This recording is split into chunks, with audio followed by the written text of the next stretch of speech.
दोस्तों, मैं हूं आपकी होस्ट और दोस्त नीति और मैं आप सबका स्वागत करती हूं अभी के चैनल स्पूनफुल ऑफ टेस्ट में।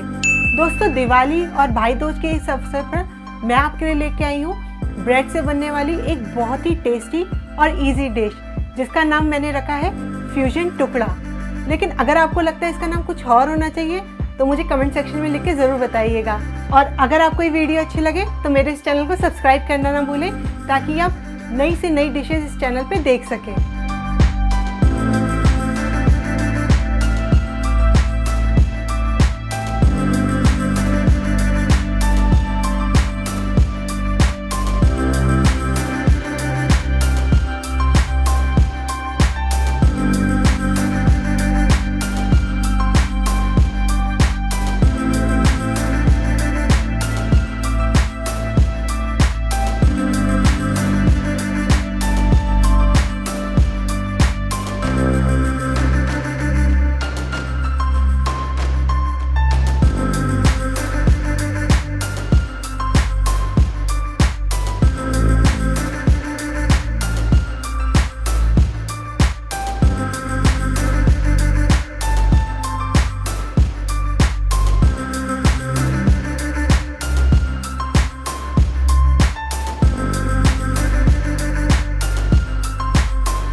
आपको ये वीडियो कैसी लगी मुझे कमेंट सेक्शन में लिख के ज़रूर बताइएगा।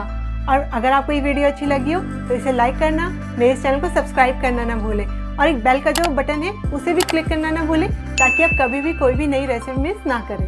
दिवाली के इस शुभ अवसर पे स्पूनफुल ऑफ टेस्ट और आपकी होस्ट और दोस्त नीति की तरफ से हैप्पी दिवाली।